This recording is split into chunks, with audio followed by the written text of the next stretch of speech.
Kaitseministeeriumi 100 päeva.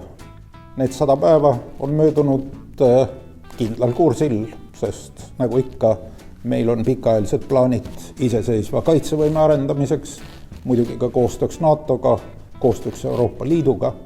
Oleme teinud palju rahvusvahelisel areenil, oleme loonud uue staabi Lätis, mis hakkab juhtima ka Eesti kaitseväge ja kohale saabuvaid liitlasüksusi. Kirjutasime ameeriklastega alla vastastikuse koostöölepingu, mis muuhulgas näeb ette ameeriklaste relvaabi Eestile.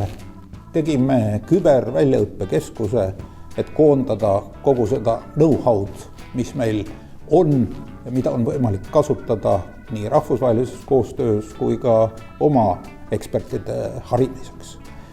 Mis puudutab kahepoolset kaitsevõimet, siis just kirjutasime alla 2 suurt ostu.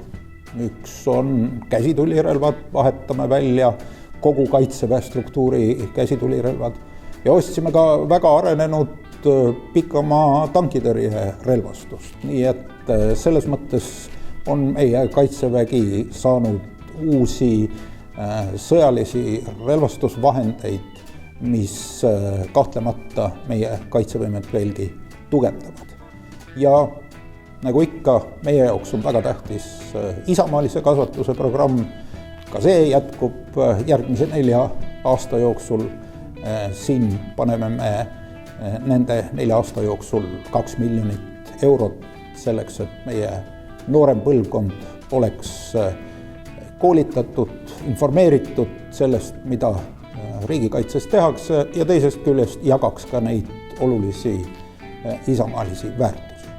Ja kõige lõpuks RES-i läbirääkimistel sai riigikaitse taas 2% pluss vastuvõtva riigi toetus, pluss kaitseinvesteeringud, nii et järgmise 4 aasta jooksul on Eesti kaitsevõime väga hästi finantseeritud.